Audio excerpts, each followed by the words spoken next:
Now on the race for mayor of El Paso, the spending so far in this election is breaking past previous election totals and includes six-figure support from political groups outside of the borderland. ABC 7's Andrew J. Polk has been crunching the numbers and talking to donors and has the details. Political action committees, or PACs, aren't unheard of in El Paso politics, but are usually locally organized with a single issue focus on a ballot item, according to a political analyst in our area. But two PACs not based in El Paso are in particular pushing big bucks into the mayoral race this year, while also getting their own donations from El Pasoans. It's perfectly legal and a way to fund support for campaigns we haven't seen at this scale before.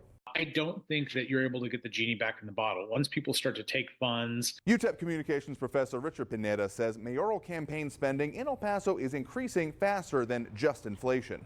And once you start to balance out the cost of everything that's involved, then I think it's impossible to try to shorten the amount of money. The other thing that I always recommend voters do is look at these campaign finance reports, because you can get an idea. And I think you get to see behind the curtain in terms of what's being spent. In digging into those campaign finance reports, ABC 7 found two conservative PACs active in the mayoral election. Project Red Texas, described as a Republican, quote, focused effort to recruit and support candidates at the local level, and the Protect and Serve Texas PAC, quote, dedicated to supporting candidates across Texas who support public safety. The latter produced these mailers supporting the Renard Johnson campaign and attacking Brian Kennedy's. In reviewing the campaign finance reports in 2024, including the ones released just last week, a handful of El Paso businessmen gave $120,000 to Project Red TX in October. Paul Foster and Woody Hunt, $50,000 each. Ed Escudero, $15,000. Rick Francis, $5,000. Campaign finance reports show that PAC donated $152,000 to the Protect and Serve Texas PAC. That group also received $40,000 from El Pasoans directly. Miguel Fernandez donated $25,000, Ted Houghton $10,000, and Steve Ortega $5,000. Protect and Serve Texas then paid two political consulting firms more than $150,000 in support of the Johnson campaign, with the expenses listed as those two mailers plus TV, digital, and radio ads. ABC 7 reached out to Paul Foster and Woody Hunt to ask about their decision to donate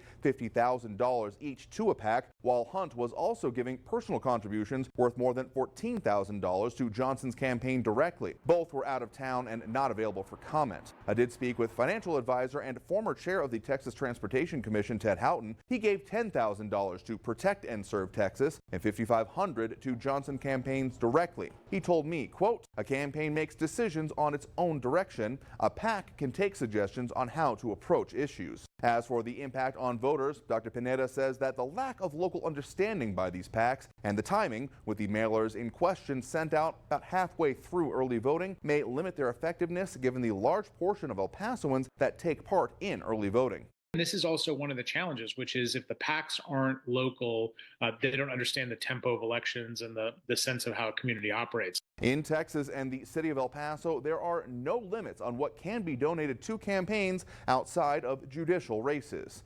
Andrew J. Polk, ABC 7.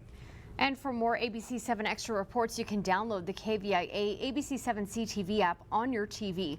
You can find it on Roku, Fire TV, and Apple.